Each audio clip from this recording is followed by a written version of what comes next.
Mrs. Rochester's Ghost by Lindsay Marcott is a modern-day retelling of Jane Eyre. This was really engaging. However, if the readers are familiar with Jane Eyre, there are not many unexpected surprises. The primary character, Jane, obviously, is something close to Jane Eyre in her qualities, but there the comparison ends. Jane had an incredible character arc, and I think you will discover all the things you need to know about her. I can't say the same for other characters, however. I wish some open-ended points were more fully explored. If you liked Jane Eyre, you will like this retelling. Jane has lost everything. She has lost her mother, boyfriend, and her career as a TV story writer.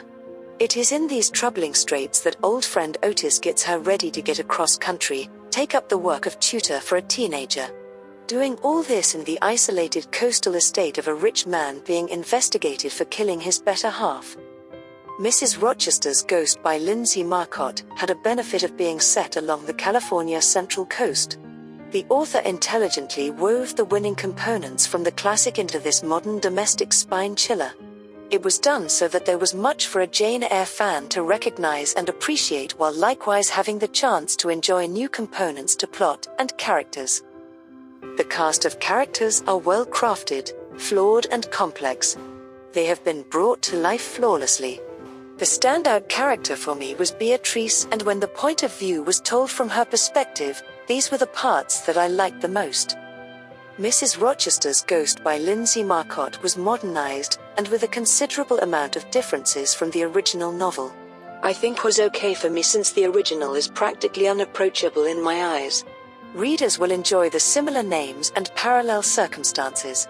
I also enjoyed the twist of adding Beatrice's voice in this, and to see through the eyes of somebody experiencing psychosis.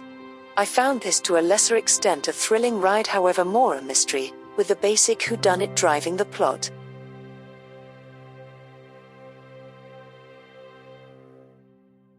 Thanks for listening this book review podcast. If you like this review, don't forget to follow, so that you do not miss any of our future podcast. Also show us your love by sharing it with your friends and family.